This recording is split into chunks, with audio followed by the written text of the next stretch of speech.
Hello everyone, I am B. Tripathi. I do welcome all of you on behalf of KBM classes. Today we are discussing about subject and predicate. As already we have discussed on English sentences, their meaning, usage and characteristics. So the next part is subject and predicate.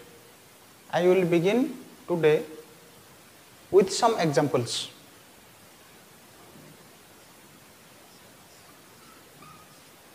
Dogs bark.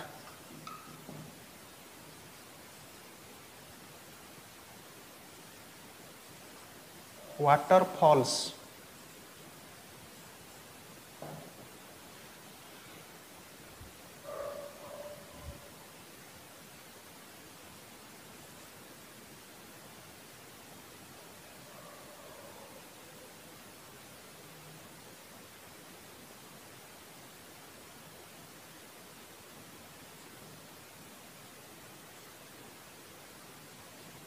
Flower smells.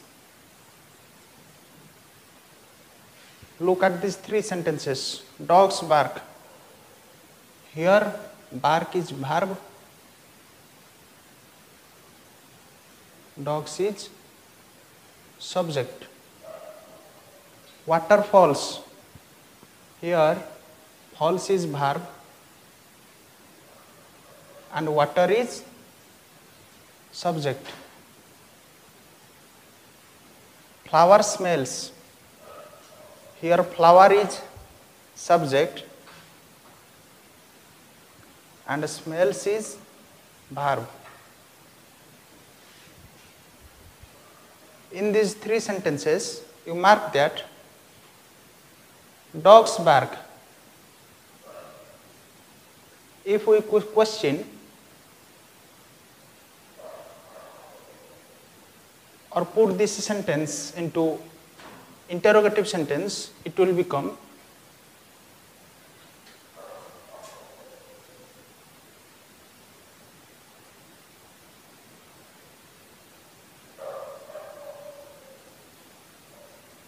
who do bark? Water falls. Here falls is the verb and water is the subject.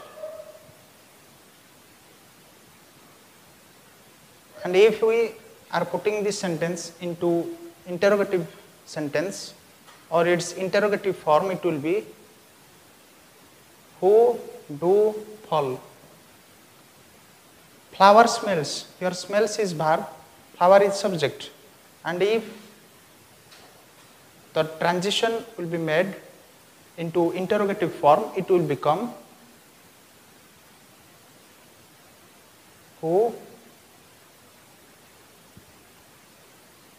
do smell.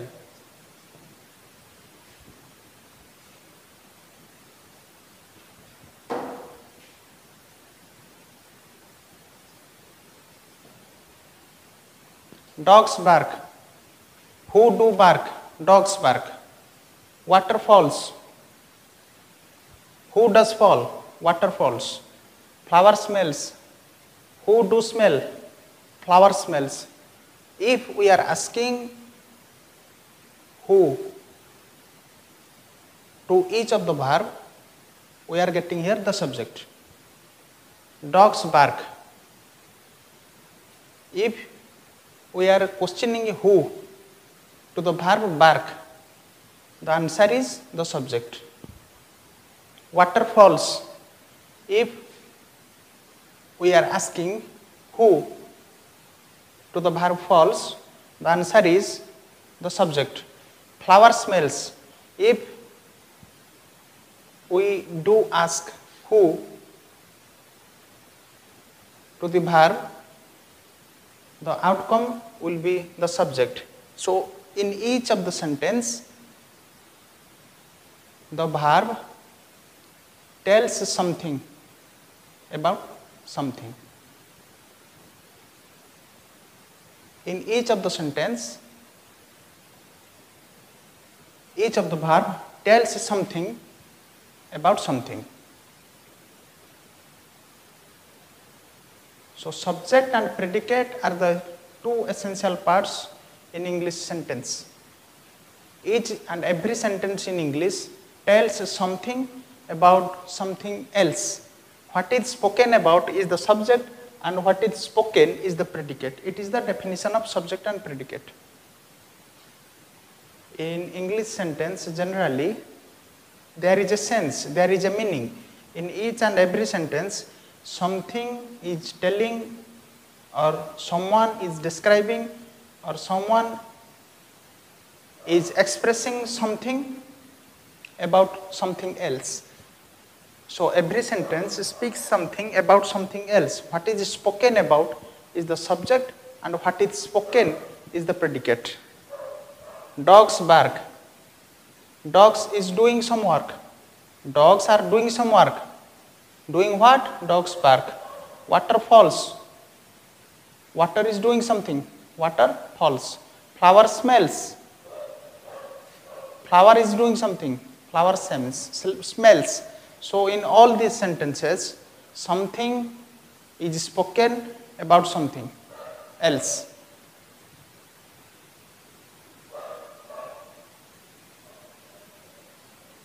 Dogs, water and flower. All these are the subject of these sentences, and bark, falls and smells. All these are the verbs of these sentences. Subject and verb. Look at these sentences. Water of a hill streams flows very fast. Cold wind blows from the north.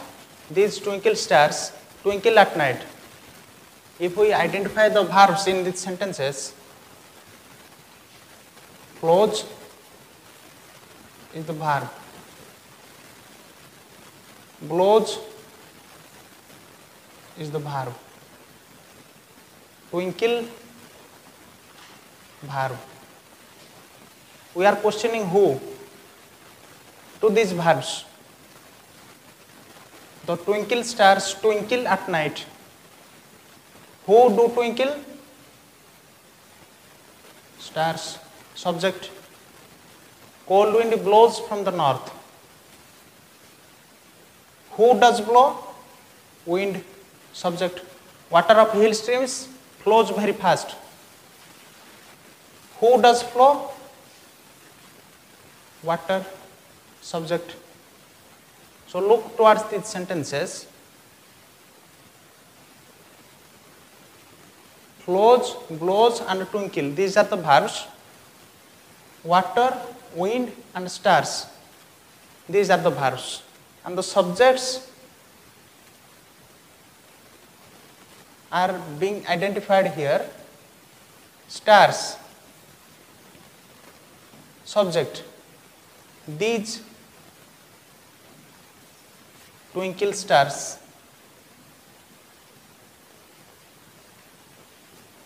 Twinkle at night. Wind. Subject.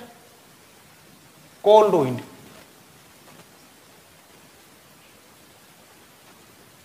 Water of hill streams flows very fast. Water. Subject. Water of hill streams. So these are the subject and these are group of words. They are subject. These twinkle stars, cold wind, water of hill streams. Because the subject, stars, wind and water are modifiers, are being modified by these words. Which stars? These twinkle stars. Cold wind. Here cold is adjective. Water. Which water? Water of hill streams. So these are the subject and these group of words are also subject in English sentence. So in the subject part, there may be one word noun, there may be noun substitute or pronoun,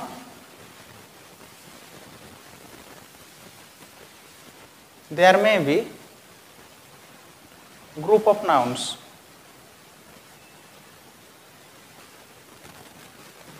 In the subject part of the sentence.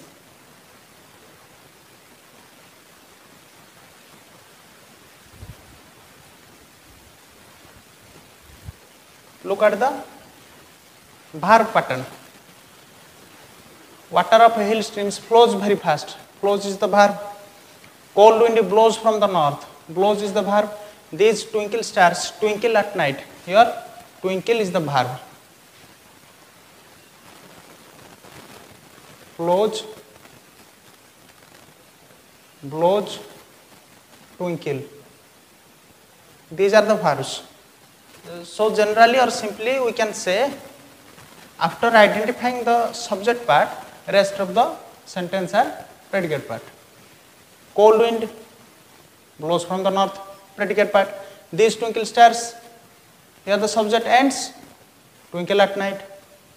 Generally we can say, or simply, in order to remember, after identifying the subject part in an English sentence, the rest part of the sentence is known as predicate part. And the predicate part is always headed by a head word. Predicate part is always headed by a head word, and this head word is known as verb. And the head word in the predicate part will be used at the beginning of the predicate part.